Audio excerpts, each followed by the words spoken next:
We're diving into something that is way more than just basic biology. We're looking at human genetics, but we're going to treat it like what it really is, a totally high-stakes game of probability and rules. Think of it as the ultimate instruction manual that decides exactly why we look the way we do. Everything from your hair color to the exact shape of your nose. Okay, let's dive into our roadmap for today. We'll kick things off with the code of inheritance. Then we'll quickly tackle decoding the terminology, move right into predicting your traits, take a look back with tracing family trees, and finally wrap up with the real wildcards, variation and mutation. So, part 1, the code of inheritance, the building blocks of life's game. To really understand the rules here, we've got to look at how traits, things like your eye or hair color, actually manage to jump from one generation to the next. And it all boils down to a specific number buried deep inside your cells. 46. You hold 46 chromosomes. These are essentially your game pieces, and they are neatly packed into 23 pairs. Now, the absolute crucial thing to remember here is the split. You get exactly 1/2 of every single pair from your mom and the other half from your dad. But what happens when the instructions from mom and dad are completely different? Well, this introduces us to alleles. And alleles are really just different versions of the exact same gene. So imagine you get a dominant brown hair allele from your dad and a recessive blonde hair allele from your mom. Because the brown trait is dominant, it completely masks that recessive blonde one. So your hair, it's going to be brown. But you are still carrying that hidden blonde gene around inside your cells. It could absolutely still end up in your gametes, which perfectly explains how certain traits seem to just magically skip entire generations. Moving on to part 2, decoding the terminology, the vocabulary of life. Now, before we can actually start predicting outcomes, we need to get our vocabulary straight. First up is phenotype. This is literally just the actual physical characteristic expressed by your genes. To put it simply, your phenotype is what you actually see when you look in the mirror, right? It's your brown hair, your green eyes, or, say, your large, straight nose. Next, we have genotype. If the phenotype is what you see on the outside, the genotype is that hidden internal code running behind the scenes.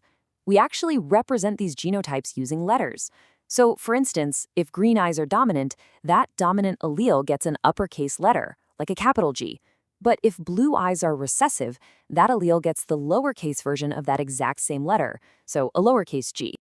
The really crucial part is how these letters combine within you. If you have 2 of the exact same alleles, like 2 uppercase G's or 2 lowercase G's, you are homozygous.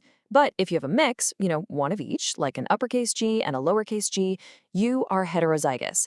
That specific combination of letters, your genotype, directly dictates the phenotype you end up presenting to the world. But hey, it's not always a strict battle of dominant versus recessive. Enter codominance.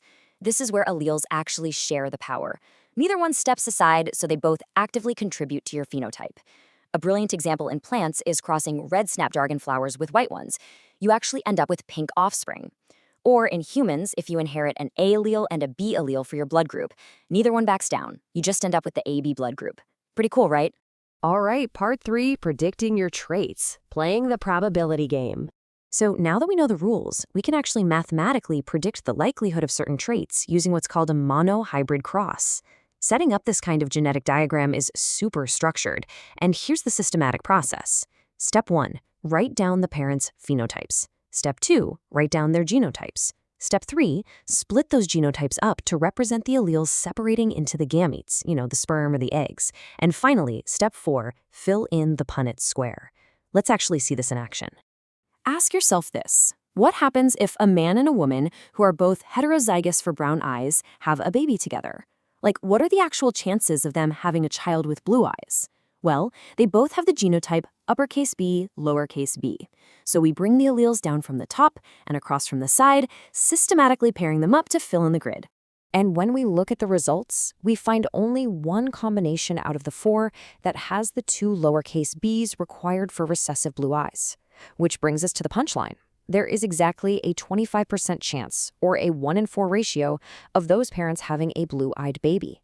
But I really want to stress this heavily. This is a probability per pregnancy.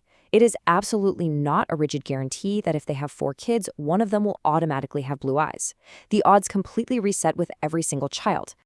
Speaking of probabilities, think about the incredible historical irony of King Henry VIII.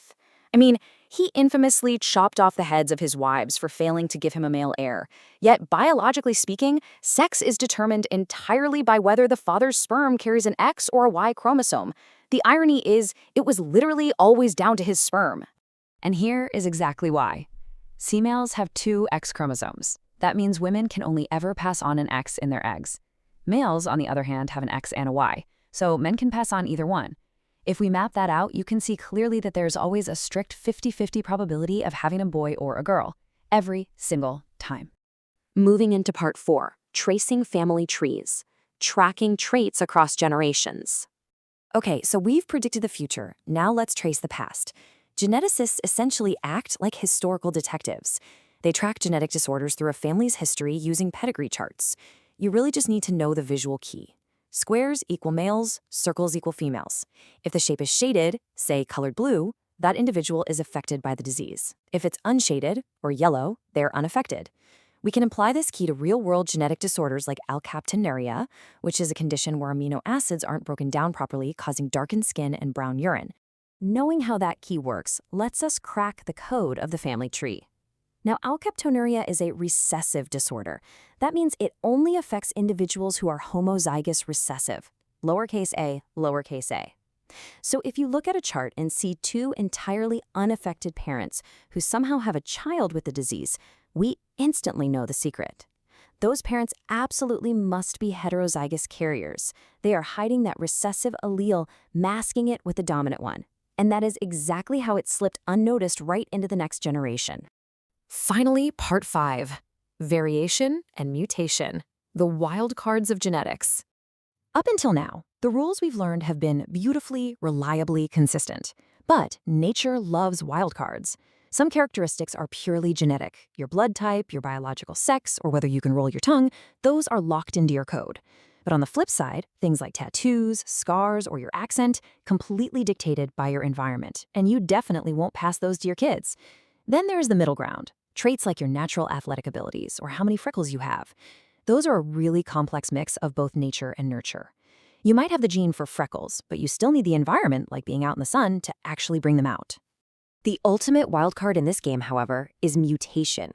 A mutation is essentially a rare, random change in your DNA-based sequence. We're talking about those literal A, T, C, and Gs that make up your genetic code. Because your DNA is read in little sequences of 3, called codons, changing even one single letter can alter the specific amino acid it's calling for. And if you change the amino acid, you drastically change the physical shape and function of the resulting protein or enzyme.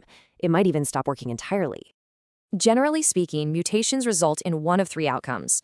A lot of times, they have absolutely no effect at all. Sometimes the new codon just codes for the exact same amino acid anyway, or it happens in a recessive allele and just gets masked.